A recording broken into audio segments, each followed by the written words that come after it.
ખેડબ્રહ્મામાં બાળ તસ્કરીનું રેકેટ પકડાયું છે. બાળકને વેચતી વેળાએ પિતા દલાલ સહિત 3ની ધરપકડ કરતી ખેડબ્રહ્મા પોલીસે 3 આરોપીઓ ફરાર છે.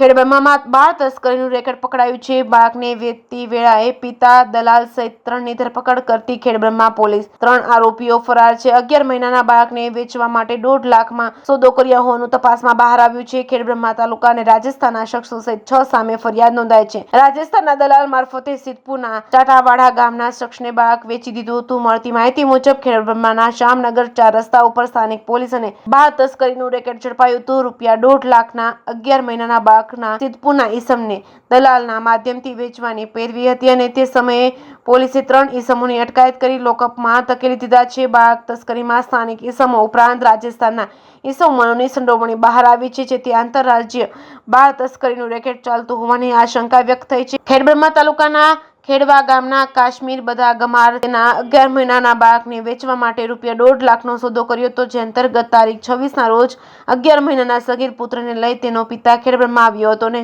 શામનગર 4 રસ્તા ખાતે મામેર ગામના દલાલ જયંતિભાઈ લુકાભાઈ ગમાર મારફતે સિદ્ધપુરના ચાટાવાડા ગામના દલપતભાઈ ધુળાભાઈ રાવળને બાળકનું વેચાણ કર્યું હતું. જ્યારે અન્ય સ્થાનિક ઉપરાંત રાજસ્થાનના ઈસમોને બાળકને વેચવાના સોદામાં મદદગારી કરી બાળકને વેચવા માટે એકત્ર થયા હતા. તે સમયે સ્થાનિક પોલીસ છે સગીર બાળક સાથે પિતા અને દલાલની ધરપકડ કરી છે. લોકઅપમાં ધકેલી દેવામાં આવ્યા છે. બાળ તસ્કરીનું રેકેટ ઝડપાયા પછી રાજસ્થાનના કેટલાક ઈસમોની સંડોવણી ખુલી હોવાની પોલીસે તેમની અટકાયત કરવા માટે ચક્રો ગતિમાન કર્યા છે. જે કેસની ગુજરાતી સાથે ચંદ્રશેખર ભાવસાર, ખેડબ્રહ્મા.